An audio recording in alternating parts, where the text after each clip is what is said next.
O Senhor esteja convosco. Ele está no meio de nós. Proclamação do Evangelho de Jesus Cristo, segundo Mateus. Glória a vós, Senhor. Naquele tempo, disse Jesus aos seus discípulos: Ninguém pode servir a dois senhores, pois ou odiará um e amará o outro, ou será fiel a um e desprezará o outro. Vós não podeis servir a Deus e ao dinheiro. Por isso eu vos digo: não vos preocupeis com a vossa vida, com o que havereis de comer ou beber, nem com o vosso corpo, com o que havereis de vestir. Afinal, a vida não vale mais do que o alimento, e o corpo mais do que a roupa? Olhai os pássaros dos céus. Eles não semeiam, não colhem, nem ajuntam em armazéns. No entanto, o vosso Pai que está nos céus os alimenta. Vós não valeis mais do que os pássaros? Quem de vós pode prolongar a duração da própria vida só pelo fato de se preocupar com isso? E por que ficais preocupados com a roupa? Olhai como crescem os lírios do campo. Eles não trabalham nem fiam. Porém, eu vos digo, nem o rei Salomão em toda a sua glória jamais se vestiu como um deles.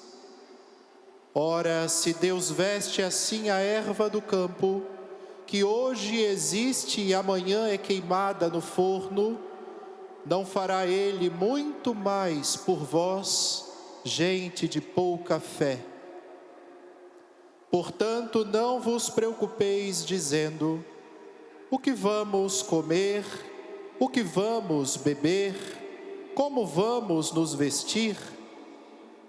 Os pagãos é que procuram essas coisas. Vosso Pai que está nos céus sabe que precisais de tudo isso. Pelo contrário, buscai em primeiro lugar o reino de Deus e a sua justiça, e todas estas coisas vos serão dadas por acréscimo. Portanto, não vos preocupeis com o dia de amanhã, pois o dia de amanhã terá suas preocupações. Para cada dia bastam seus próprios problemas. Palavra da salvação. Glória a vós, Senhor. Provai e vede quão suave é o Senhor, quão suave é o Senhor. Provai e vede quão suave é o Senhor, quão suave é o Senhor.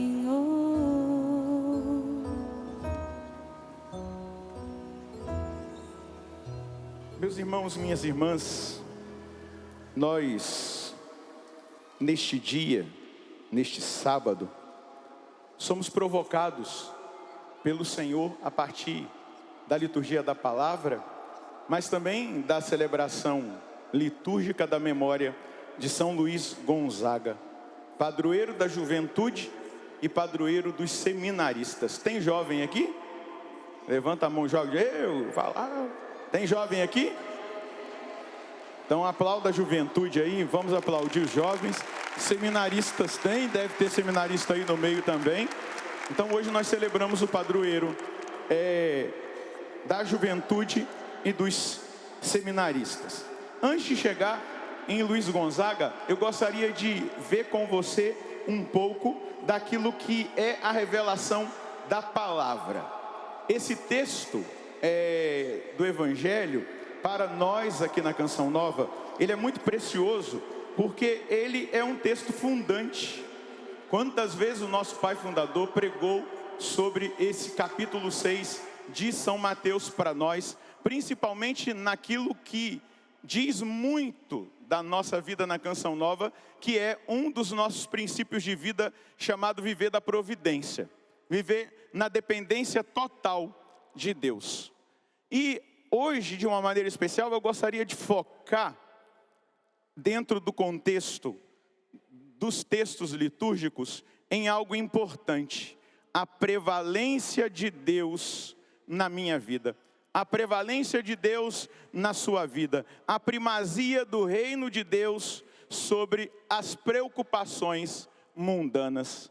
Coloca a sua mão no seu coração e diga: Senhor, a partir de hoje, eu quero dar ao Senhor a prevalência, a primazia na minha vida. E eu te peço que o seu Espírito possa realizar essa obra em mim. Que a partir de hoje, seja o Senhor a reinar, a governar a minha vida, mas também o primeiro na minha vida. Amém. Veja só, quando no texto vai dizer aqui: ninguém pode servir a dois senhores. Quando a gente vai no original, e eu tive a curiosidade de verificar, lá no grego, essa palavra servir, ela está realmente vinculada ao servir como um escravo. A servir como um escravo. A ter uma lealdade exclusiva. E aqui, nessa dimensão de lealdade exclusiva, evocando a relação de dependência total de um escravo do seu senhor. Então, tendo essa visão do servir, ninguém pode servir a dois senhores, é exatamente dessa realidade que Jesus está falando, que o evangelista Mateus trouxe para nós esse discurso de Jesus ali, o discurso do monte, onde Jesus está falando aos seus discípulos, onde ele está no Sermão da Montanha, discipulando aqueles que estavam seguindo. Então ele vai exatamente mostrar que essa servidão, ela evoca uma relação de dependência total de um escravo com o seu senhor. E aí ele continua: ninguém pode servir a dois senhores, pois odiará a um e amará o outro, ou será fiel a um e desprezará o outro. E aí ele vem e faz a declaração: vós não podeis servir a Deus e ao dinheiro. Então ele está mostrando a relação Deus, dinheiro, Deus, riqueza, Deus, poder, mostrando que existe uma incompatibilidade entre a devoção, a adoração, o amor a Deus e a idolatria material. E nós estamos num tempo profundamente materialista, consumista, e hoje, neste sábado, nós estamos sendo questionados. Qual é o nosso relacionamento com o dinheiro, o poder, a riqueza, a realidade do consumismo? Aonde está isso? Qual é o nível dessa relação na nossa vida? Porque Jesus vai dizer: ou amará um e odiará o outro, ou você vai, ele diz aqui, ser fiel a um e desprezar o outro. Porque isso aqui é muito importante. A palavra dinheiro, lá está o Deus Mamon, personifica a riqueza como um senhor, a riqueza como um rival de Deus, o material como um rival de Deus, o acúmulo de bens como um rival de Deus, como um obstáculo para a confiança em Deus. Vou te dar um exemplo. Essa semana, um jovem, filho espiritual, me mandou uma pergunta: é obrigado ir na procissão de Corpus Christi? Ou eu posso ir só na missa? E eu já desci o rei, eu não consigo, né? Falei, quantas horas você dá para o futebol toda semana? Quantas horas você dá para o telefone? Quantas horas você gasta na academia? E você vem me perguntar se é obrigado ou não ir na procissão? A quem que você está servindo, meu filho? A quem você está servindo? É obrigado a ir na procissão, porque eu só vou na missa, não quero ir na procissão. Eu sei que eu fui duro, eu dormi triste, porque não é gostoso bater, ainda mais em quem você ama. Eu amo, por isso que eu falei a verdade. Quando a gente ama, a gente fala a verdade. E eu fui assim. Ele falou, mas eu não estou falando isso, mas o sentido que você está dando é esse. Eu falei para ele, quantas horas no mês você tem dado para Deus? Quantas horas na semana você tem dado para Deus? Quantas horas no dia você tem dado para Deus? Ele falou assim, eu só tenho ido muito mal na missa de domingo. Falei, olha aí quem é o seu Deus. Aí ele falou, padre, mas é porque depois que eu comecei a trabalhar, tudo mudou. Antes de eu trabalhar, eu ia para a igreja, mas agora eu trabalho. Ninguém pode servir a Deus e ao dinheiro. Daqui a pouco vai ser a namorada, a noiva, o marido, os filhos, a esposa. Tudo é desculpa para que a gente não sirva, não adore, não ame, não coloque a primazia, não coloque a prevalência de Deus na nossa vida. Quantos me pediram oração para arrumar um emprego e o emprego afastou aquela criatura de Deus? Às vezes dá vontade de falar, deixa desempregado, para ver se cria vergonha na cara. Quantas pessoas, padre, reza para mim, para eu arrumar uma namorada ou um namorado, né? Um rapaz pedindo uma namorada, uma moça pedindo um namorado, vou rezar. Aí começa a namorar, desaparece. Aquilo que deveria ser bênção vira maldição. O namoro vira maldição. O trabalho vira maldição. Estou falando uma palavra pesada mesmo, porque é pesado mesmo. Se eu abandono a Deus por causa de um trabalho e por causa de um relacionamento, eu sou um traidor. Para não dizer uma coisa que o Padre Jonas de vez em quando me fala para eu não dizer, mas eu vou falar. Porque existe o decoro litúrgico, né, padre? Mas eu vou falar. Para não dizer que é um sem vergonha, uma sem vergonha. Precisa criar vergonha na cara, bater assim, na cara e falar, vê se você acorda. Dá uma cutucadinha em quem está do seu lado e fala, vê se acorda. Dá uma cutucada em quem está do outro lado e diga, vê se você acorda. Pelo amor de Deus, fala para ele, pelo amor de Deus, veja se você acorda. Aí, Jesus vai dizer, quem de vós pode prolongar a duração da própria vida só pelo fato de se preocupar com isso, com o material, com o comer, com o beber, com o vestir-se? Quem pode acrescentar um só dia à sua vida? E por que ficais preocupados com a roupa? Olha como crescem os lírios do campo, olha, eles não trabalham e nem fiam. Porém, eu vos digo, nem o rei Salomão, em toda a sua glória, jamais se vestiu como um deles. Se Deus veste assim a erva do campo, que hoje existe e amanhã é queimada no forno, não fará Ele muito mais por vós, gente de pouca fé? Portanto, não vos preocupeis dizendo o que nós vamos comer, o que nós vamos beber, como vamos nos vestir.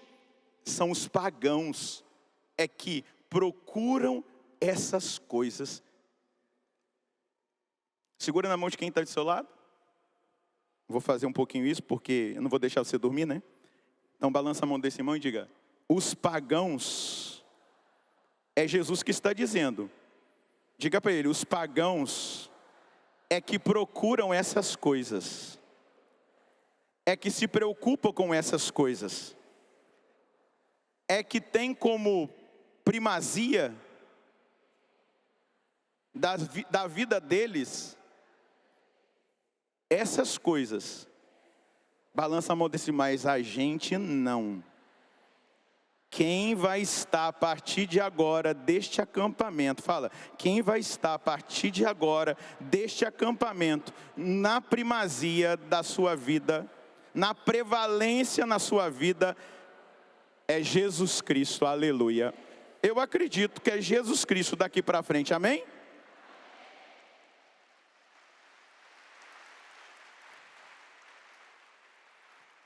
Quando Jesus está aqui falando lá no original, está preocupar-se ou estar ansioso. A palavra é merimna, o grego.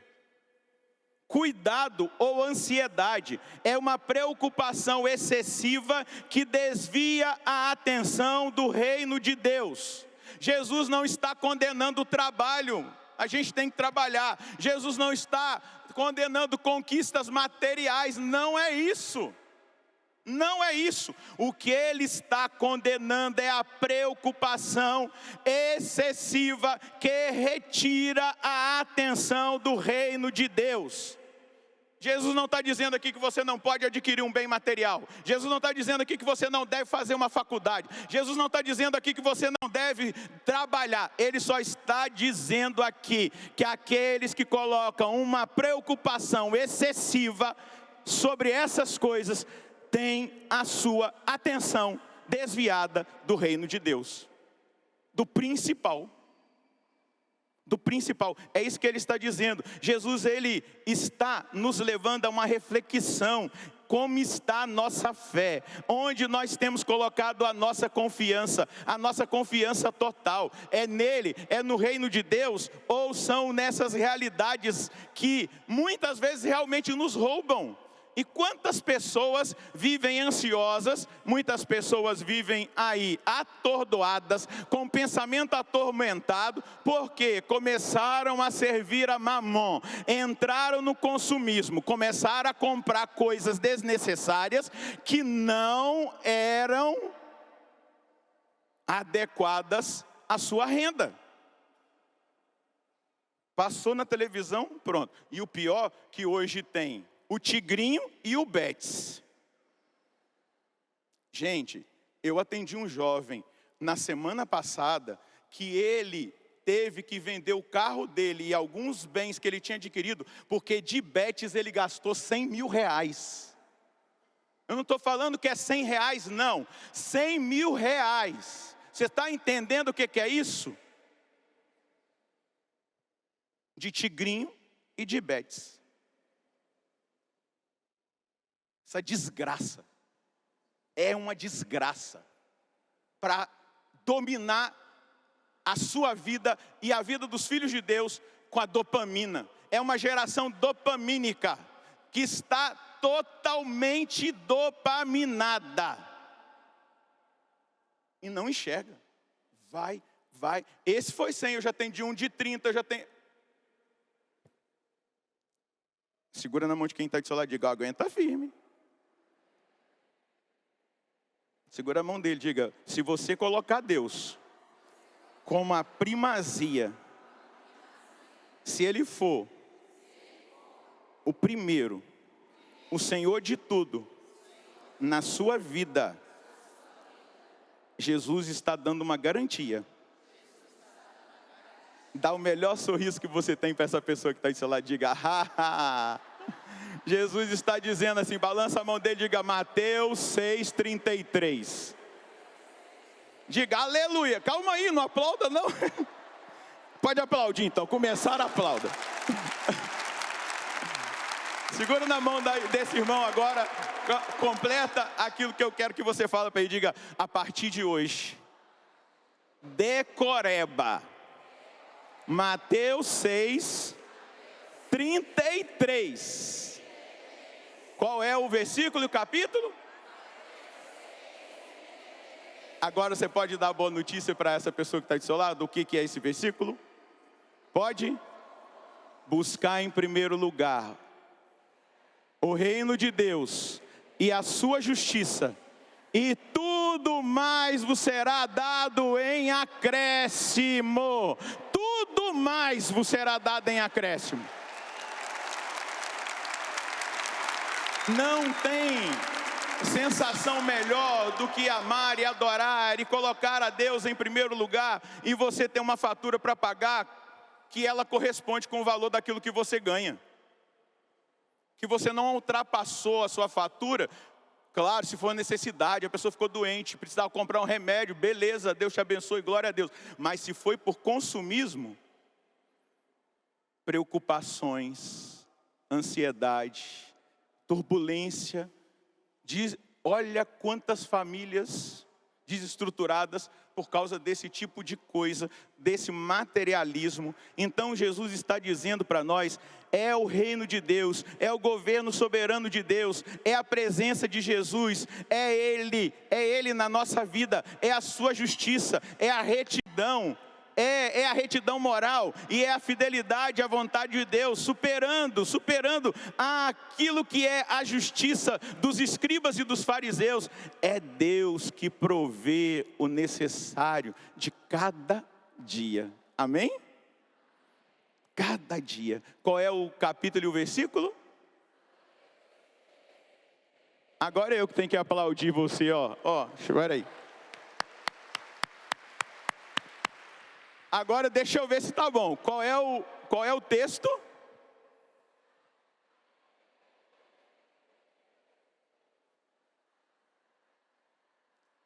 Apesar da Babel, eu entendi. Buscar em primeiro lugar o reino de Deus e a sua justiça, e tudo mais vos será dado por acréscimo. Gente, nós temos que colocar as coisas na devida hierarquia na nossa vida, senão tudo cai, tudo rui, vai ruir. Se a gente não coloca Deus, a prevalência de Deus em primeiro lugar, a busca pelo reino de Deus e a sua justiça, se a gente muda isso aqui, a nossa casa vai cair. Jesus está dizendo de lealdade exclusiva. Não se pode dividir a devoção a Deus com qualquer outra realidade. Jesus está dizendo para nós hoje de confiança na providência. O Deus que cuida das aves cuidará dos filhos. No Deus proverá. Jesus está dizendo de prioridade do reino, prevalência de Deus, busca pelo reino, busca pela justiça. É a primeira prioridade da minha vida. Vida no presente. Existem duas realidades hoje que adoecem esta geração. Pessoas presas ao passado, e aí deixa eu abrir um parênteses, não é só isso, tá? Não é só isso, existem realidades de hormônio ou outras situações físicas que causam uma das doenças deste século. Mas muitas vezes a pessoa que acaba passando, e eu aqui não estou falando com desdém, eu estou falando com compaixão, porque eu sei que isso é difícil. Eu acompanho, vivo e ajudo padres, pessoas consagradas com esse problema que é a depressão. Mas a depressão está muito vinculada à pessoa que fica presa ao passado.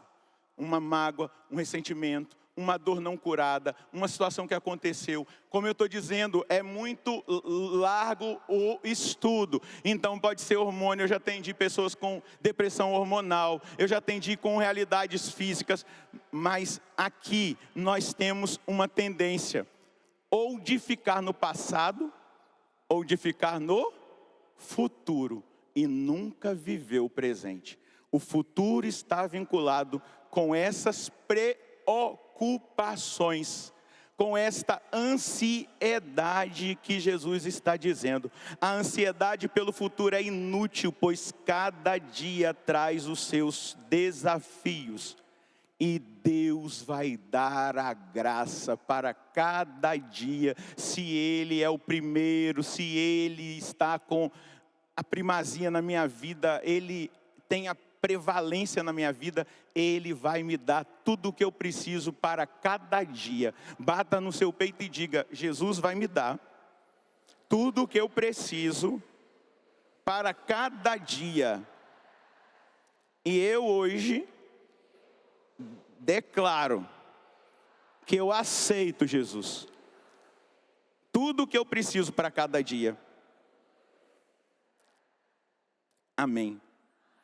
Então, o desapego do materialismo. Num mundo onde o ter e o poder prevalecem, a profecia que nós devemos sustentar com a nossa vida é a confiança total em Deus, a prevalência de Deus na nossa vida, que nos leva ao desapego material e à confiança no Deus proverá. Deixar de criar necessidade e viver com simplicidade, sendo até mesmo generoso, ajudando a quem precisa, exercendo a caridade, porque eu estou buscando a vida eterna. Buscar em primeiro lugar o reino de Deus e a sua justiça, e tudo mais o será dado em acréscimo. Essa é a minha meta, eu vou correr atrás dessa meta, e tudo aquilo que pode atrapalhar essa meta está em segundo, em terceiro, em quarto, em 10º lugar na minha vida. A minha meta é buscar em primeiro lugar o reino de Deus e a sua justiça. Deus deixou no coração humano, vai dizer o catecismo da igreja, um desejo pela felicidade e pela verdade que só Ele pode saciar. Então deixa que o seu coração busque o que é o certo, a eternidade, onde as necessidades humanas são totalmente supridas, onde nós vamos experimentar a satisfação, o gozo, que já começa aqui, mas ainda não está em plenitude, mas o nosso coração se satisfaz. É a confiança total, é o abandono total nas mãos de Deus, é viver o Deus proverá. E isso diz de chamada santidade. Fala para mim, padre, isso diz de chamado à santidade. Você sabe o que é santidade? Quem dizer eu vou dar um abraço. Você sabe o que é santidade? Hã? Às vezes a gente acha que santidade é não pecar. Quantas pessoas acham que a santidade é não pecar, é não cometer pecado? Claro que passa por isso, mas não é isso. Às vezes a gente prega sobre santidade e algumas pessoas acabam, eu já não peco, então eu já sou santo, eu estou pecando só pecados veniais, glória a Deus, Deus te abençoe, continue assim, por favor, progrida. Mas o que é santidade? Santidade é intimidade, comunhão com Deus. A santidade, ela é a participação na vida de Deus. A santidade, ela não é apenas perfeição moral ou ausência de pecado, ela é muito mais, é estar unido com o próprio Deus por meio de Jesus Cristo, na força do Espírito Santo. E dizendo aqui, com a linguagem deste acampamento, é dizer que nós devemos permanecer eucaristizados. A Eucaristia nos santifica, a comunhão nos santifica, a intimidade com Jesus sacramentado. Nós olhamos para o texto da primeira leitura, o apóstolo Paulo falando de coisas extraordinárias que ele viveu, foi levado até o 3º céu, lá ele ouviu coisas que são inauditas, ele não consegue descrever com linguagem humana, mas para que ele não se ensoberbecesse, Deus deixou um espinho na carne. Alguns teólogos acham que é uma doença, inclusive uma doença na visão, que atrapalhou Paulo até na evangelização. Ele teve que ficar 3 anos num lugar só, por conta da doença que ele teve nos olhos. Outros acham que foi outra doença, outra enfermidade. Alguns acham que foi a traição, o abandono de alguns que estavam do lado dele. Outros acham que era uma fraqueza, um pecado dominante, que ele tinha que lutar constantemente contra ele. Mas Paulo vai dizer brilhantemente e que precisa nos tocar. Ele vai dizer assim: quanto a mim mesmo, eu não me gloriarei a não ser nas minhas fraquezas. Eu evito gloriar-me para que ninguém faça de mim uma ideia superior àquilo que vê em mim ou que ouve de mim. É para que a extraordinária grandeza das revelações não me ensoberbeça. Foi espetado na minha carne um espinho, que é como um anjo de Satanás a me esbofetear, a fim de que eu não me exalte demais. A esse propósito, eu roguei 3 vezes ao Senhor que afastasse de mim. Mas o Senhor me disse: Paulo, basta-te a minha graça, pois é na fraqueza que a força se manifesta. Vou repetir o que Jesus disse para Paulo. Paulo, basta-te a minha graça, pois é na fraqueza que a força se manifesta. Sabe por quê? Porque os soberbos, os orgulhosos, os vaidosos, aqueles que se acham alguma coisa, aqueles que acham-se poderosos, aqueles que dão carteirada, aqueles que não se humilham diante da presença de Deus, reconhecendo-se nada, não tem como Deus prevalecer na vida dessas criaturas, porque elas se acham Deus, elas se acham poderosas, elas se acham as tais. E aí Paulo está dizendo, o grande apóstolo, né? Deus deixou um espinho na minha carne, Ele fincou um espinho na minha carne, eu rezei, eu até pedi, porque devia estar doendo muito, mas Ele vai dizer, Deus me disse, basta-te a minha graça, pois é na fraqueza que a força se manifesta. Por isso, de bom grado, aí ele fala, eu me gloriarei das minhas fraquezas, para que a força de Cristo habite em mim. Eis porque eu me comprazo nas fraquezas, nas injúrias, nas necessidades, nas perseguições, nas angústias sofridas por amor de Cristo e a Cristo. Pois quando eu me sinto fraco, é então que eu sou. Quando eu estou fraco, me sinto fraco, é a força de Deus que vem sobre mim. Eu queria falar um pouquinho para vocês do santo que nós celebramos hoje. O santo que nós celebramos hoje, sabe o nome dele? Ele é meu xará do meu segundo nome, do composto do meu nome. Luiz Gonzaga. Qual é o nome dele? Luiz Gonzaga, ele nasceu numa família nobre, e uma das mais influentes da Itália renascentista. Ele era o primogênito dessa família. Primogênito dessa família que era Ferrante Gonzaga, Marquês de Castiglione, lá na Itália. E ele foi educado para a carreira militar, dentro da dimensão da educação dele, com muito luxo, com muito prestígio da aristocracia, aquilo que a aristocracia poderia oferecer. Ele morava lá num palácio, não é?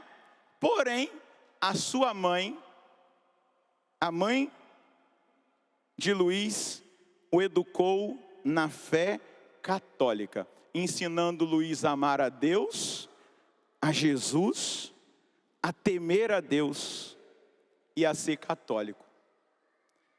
Veja só, aos 7 anos, Luiz começou a ter experiências profundas de oração e penitência. Com quantos anos? Não escutei. 7 anos, é para colocar a gente envergonhado. Com 7 anos, ele começou a ter uma vida profunda de oração e de penitência. Pasme.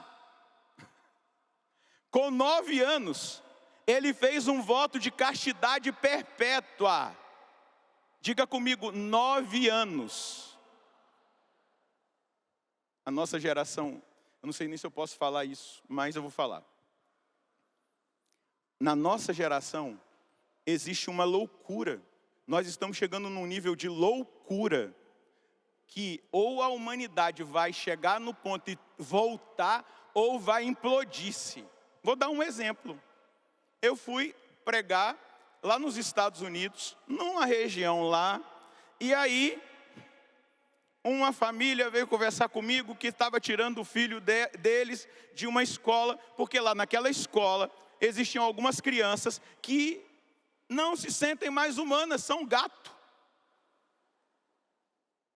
O pai leva na coleira para a escola, potinho de comida de gato. Os pais entraram na escola para ver. Tem bancos de areia para as crianças fazer xixi e cocô. Enquanto Luiz está fazendo voto de castidade perpétua com 9 anos, esta geração está negando o Criador. Negando o Criador. Eu estou falando de uma realidade. Eu poderia descrever tantas outras. Estão negando o Criador. Enquanto Luiz faz um voto de castidade perpétua com 9 anos, um pai aceita que um filho acorda dizendo que é gato e trata ele como um gato. A gente ri, mas é para chorar. A gente tinha que estar aqui pranteando agora, chorando uma geração que está negando o Criador. À medida que eu fui criado e eu acordo dizendo que eu sou outra coisa, eu estou negando quem? O Criador.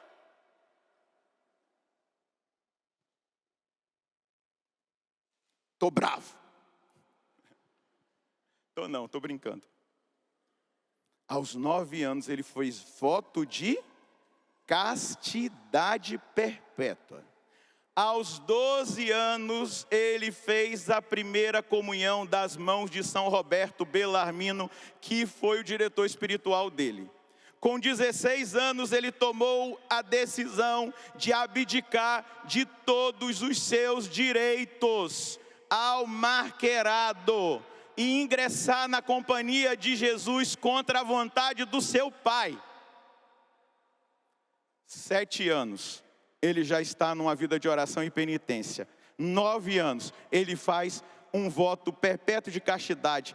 12 anos, ele faz a sua primeira comunhão. 16 anos, ele renuncia à aristocracia, os direitos que ele tinha, para fazer a vontade de Deus.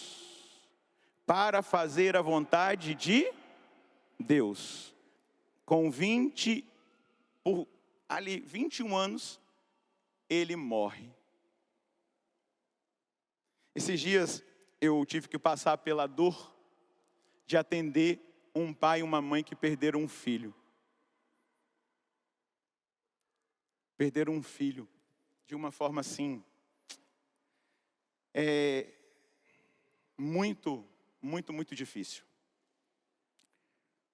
E, por graça de Deus, naquele dia eu estava fazendo o estudo bíblico e a palavra, deixa eu achar aqui se eu ainda tenho ela salva aqui. A palavra que eu tinha feito o estudo bíblico era do livro da sabedoria, no capítulo 10. Porque quando aquele pai e aquela mãe me descreveram, padre, a história do filho deles que morreu com 13 anos, eu ouvi a história de um santo. Eu terminei de escutar a história, eu falei, eu estou achando que ele é o Carla Cutts. Tamanha santidade. A mãe e o pai não tem o que falar de desobediência e de qualquer outra realidade. Na escola, em todos os lugares. Está vendo que nessa geração ainda tem? Eu tenho certeza que o seu filho, a sua filha que você educou na fé, glória a Deus por isso. E a palavra vai dizer, certo homem agradou a Deus e foi amado por ele. Enquanto vivia entre os pecadores, foi tirado da terra. Foi levado para que o mal não lhe corrompesse o entendimento, nem o engano lhe seduzisse a alma, pois o fascínio da perversidade obscurece o que é bom, e o desejo incontido perverte a mente não maldosa. Em seus poucos anos ele foi aperfeiçoado, como se longa tivesse sido a sua vida. A sua alma agradou ao Senhor, que se apressou em tirá-lo do meio da perversidade. As pessoas viram isso e não entenderam, não levaram essas coisas a sério. Deus demonstra graça e misericórdia por seus escolhidos e cuida dos seus santos. Eu vim com vontade de perguntar para vocês, qual é a marca que vocês querem deixar nessa geração? Luiz viveu 21 anos, quantos anos você tem? Qual é a marca que você vai deixar nessa geração? Qual é a marca que eu, Padre Roger, vou deixar nessa geração? Ele nutria uma profunda devoção à Santíssima Eucaristia. Ele participava da Santa Missa diariamente. Ele comungava com frequência, o que era raro lá na sua época. Então ele fazia um esforço. O seu amor a Jesus e a sua ação de graças eram tão profundas que dele as pessoas viam sair uma luz. Tamanha comunhão com o Santíssimo Sacramento. Ele vai dizer assim: o meu coração não deseja outra coisa senão Deus. Quando eu recebo a Eucaristia, eu sinto o céu se abrir dentro de mim. Como nós estamos comungando? Que tipo de comungante somos nós? Como que nós estamos recebendo o Santíssimo Sacramento? A gente recebe o Santíssimo Sacramento e reza um Pai Nosso e um Ave Maria e vai pegar o celular para ver mensagem, pelo amor de Deus. Como que você está recebendo Jesus na sua alma? É o mesmo Jesus que santificou Luiz, é o mesmo que eu vou comungar aqui hoje. Qual é o efeito que a Eucaristia tem tido na minha alma sacerdotal, na sua alma de cristão? Qual é a mudança que a Eucaristia tem feito na sua vida? O que você tem vivido? A Eucaristia era a fonte e a força daquele moleque, desculpa falar assim. Era a força da pureza, do serviço aos doentes. Luiz, ele era abrasado por Jesus. Ele nos ensina que a vida eucarística, ela deve ser o centro, para que a gente seja santo, ou santos ou nada, sobretudo na juventude. Um coração que adora, que comunga, que se deixa conduzir, se consumir pelo amor, terá a graça e a força para resistir ao mundo, para resistir ao consumismo, para resistir ao materialismo, para resistir ao hedonismo, à busca desenfreada do prazer. Quem comunga de verdade, faz ação de graças, se prepara para a comunhão, vai ter a graça de viver a santidade. Mas você precisa comungar direito. Segura na mão dessa pessoa que está ao seu lado. Está vendo? Fala. Está vendo? O segredo. Diga para ele o segredo. Você está entendendo qual é o segredo? Balança a mão dele. Está balançando? O segredo é colocar Jesus no centro da sua existência. O segredo é viver uma vida eucarística, profundamente eucarística. É se preparar para viver a Santa Missa.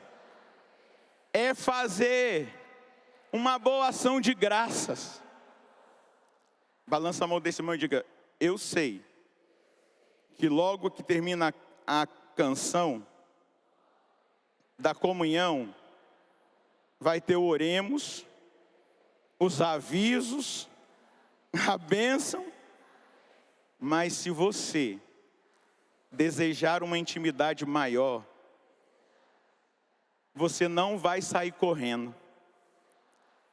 Você vai ficar com Jesus.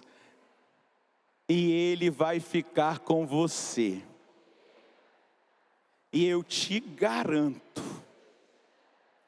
esta ação vai te levar a viver a santidade. Porque é comunhão com Deus, é participação na vida divina, a verdadeira santidade. E eu estou segurando agora na mão de alguém que a partir de agora vai querer ser santo de altar. Aleluia.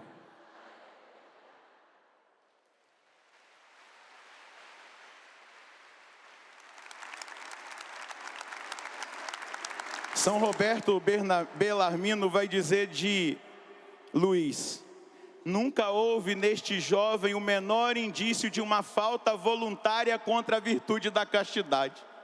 Nunca houve na vida deste jovem. Então o remédio contra o hedonismo e a hipersexualização desta geração é o amor a Jesus, é a comunhão com Ele, é escolher o silêncio do altar, é o prazer da presença do Senhor. Diante desta sociedade, de uma juventude que consciente ou inconscientemente tem se divorciado de Deus, da igreja, de tudo que é virtude, que tem buscado somente o poder e o possuir, o aparecer, ser instagramável, ter curtida, dopamina, dependentes de curtidas, de aprovação do mundo. Hoje a igreja está dizendo: aqui está um jovem que deve ser imitado. Não são os youtubers, não são os tiktokers, não são os instagramers que devem ser imitados. Quem deve ser imitado são os santos da igreja católica. São eles que devem ser imitados. Imite os santos da igreja católica e eu te garanto que você vai ser abençoado. Dá uma olhadinha para quem está do seu lado e diga: é nóis, meu irmão. São Luís Gonzaga disse assim: eu prefiro ser servo de Deus do que rei neste mundo. Eu vou terminar com uma linda carta que ele escreveu para a mãe dele. Eu imagino que aquela mãe estava com uma dor muito grande na alma, porque Luís estava no leito de morte. Sabe por que o Luís estava no leito de morte? Porque quem comunga serve. Quem comunga ajuda. Tinha uma peste, como não teve a Covid-19, Roma estava empesteada de uma doença. E o comungante Luís foi cuidar dos doentes no hospital. E aí ele pegou a doença. E ele escreveu uma cartinha para a mãe dele. Eu fico pensando assim, ela deve ter sentido a dor, porque Luís estava partindo, mas ao mesmo tempo ela deve ter dito assim: valeu a pena educar o meu filho para o céu. Olha a carta. Naqueles dias em que ele estava no leito, ele disse para sua senhora mãe: ilustríssima senhora, peço que recebas a graça do Espírito Santo e a sua perpétua consolação. Quando recebi tua carta, ainda me encontrava nesta região dos mortos. Mas agora espero ir em breve louvar a Deus para sempre na terra dos vivos. Pensava mesmo que a esta hora já teria dado esse passo. Se é caridade, como diz São Paulo, chorar com os que choram e alegrar-se com os que se alegram, é preciso, mãe ilustríssima, que te alegres profundamente. Por quê? Por teus méritos, Deus me chama à verdadeira felicidade e me dá a certeza de jamais me afastar do seu temor.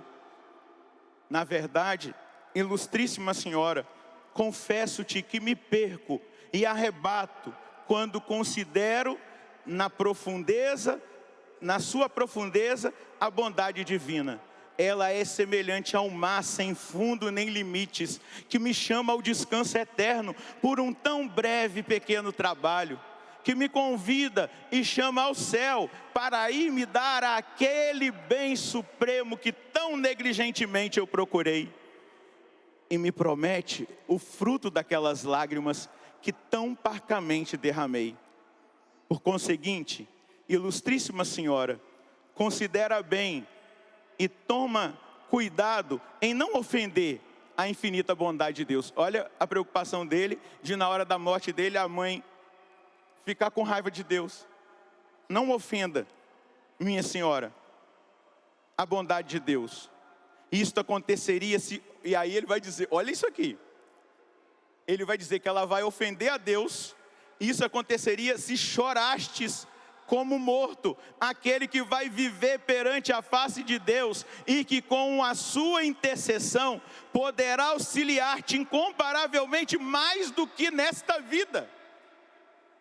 Meu Deus do céu, esta separação não será longa. No céu a gente vai se encontrar de novo. Lá, unidos ao autor da nossa salvação, nós seremos repletos das alegrias imortais, louvando com todas as forças da nossa alma, cantando eternamente as suas misericórdias.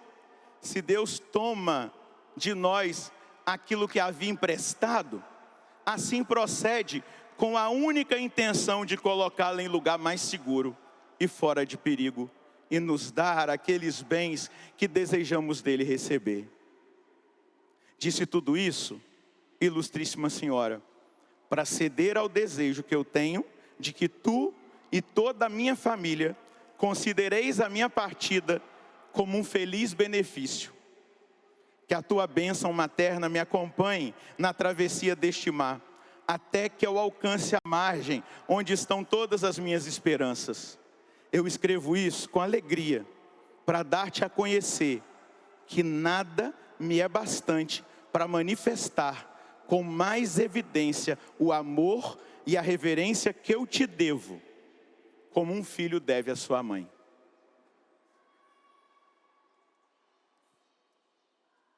Isso aqui faz parte da vida daqueles que buscaram em primeiro lugar o reino de Deus e a sua justiça e receberam o acréscimo. Que Deus te dê a graça de, a partir de agora, ser um comungante que permite que a santidade de Deus tome posse da sua alma. Todas as vezes que eu comungo, eu falo para Jesus que a sua santidade enche a minha alma e ela permaneça. Eu só te peço a graça de ser santo, de corresponder com esse amor, de ter essa comunhão tão profunda com o Senhor. Não perca as comunhões que você fizer daqui para frente. Não seja rápido. Fique um pouquinho com Ele. Ele está aí em corpo, sangue, alma e divindade, ressuscitado nesse templo que é o seu corpo.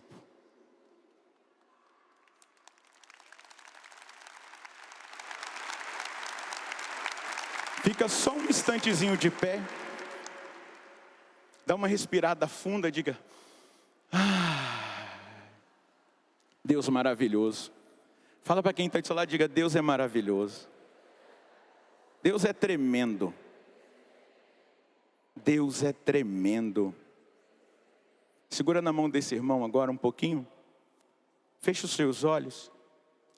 Olha que bom. Eu gosto de fazer isso porque a gente entende que na igreja a gente não está sozinho. Às vezes você pode sentir uma solidão lá na sua casa, mas você sabe que você tem irmãos. Balança a mão desse irmão aí, ó. Oh, meu Deus, que coisa extraordinária. Que bom é saber que eu tenho irmãos. Olha agora, abre um pouquinho os seus olhos e diga: obrigado, porque eu tenho irmãos. Você e todos os católicos do mundo inteiro, os cristãos do mundo inteiro, eu nunca estarei sozinho. Agora feche de novo os seus olhos. Eu queria que você orasse por essa pessoa. Eu queria que você pedisse para ela que nunca mais ela faça uma comunhão distraída. Nunca mais esse irmão perca a graça de fazer ação de graça, de ficar com Jesus, de viver essa experiência de buscar o reino. Vai orando agora e vai pedindo: meu Deus, eu te peço isso. Eu sei que esse meu irmão foi alcançado pela palavra. Eu sei que esse meu irmão precisa agora de ser alcançado por essa graça. Eu quero regar essa oração. Eu quero regar essa palavra com a oração. para que ela fixe no coração desse meu irmão, para que ela faça morada no coração dele. Meu Jesus, é na Igreja Católica que o Senhor está presente na Eucaristia, em corpo, sangue, alma e divindade. Meu Jesus, é na Igreja Católica que nós temos a missa, é na Igreja Católica que nós temos o sacrário para te adorar nas nossas comunidades, nas nossas paróquias. E nós queremos daqui para frente não perder mais tempo, não ceder às distrações, não deixar que as coisas exteriores nos roubem da sua presença. Eu quero ser como Maria, que ficou ali aos pés do Senhor. Eu quero ser como João, que reclinou a cabeça no seu peito. Eu quero ser como eles, que gastaram o tempo na sua presença. E eu peço agora a cada um desses filhos e dessas filhas que o Senhor me confiou nessa tarde de sábado. Eles foram confiados ao meu ministério sacerdotal. Eles foram confiados ao anúncio da palavra que o Senhor liberou aqui por meio de mim, Senhor, um servo insuficiente, mas eu quero pedir por eles, como o Senhor pediu pelos apóstolos, como o Senhor pediu pelos discípulos, pelos seus seguidores, que eles não se percam, que o mundo não os roubem, que as tentações do demônio não prevaleçam, que as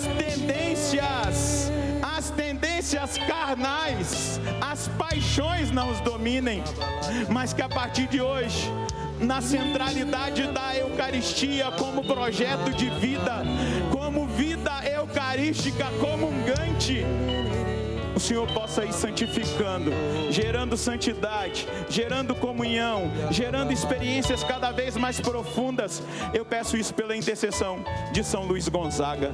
Ora, só por um instante agora em línguas por esse irmão. Ora, solta a sua voz.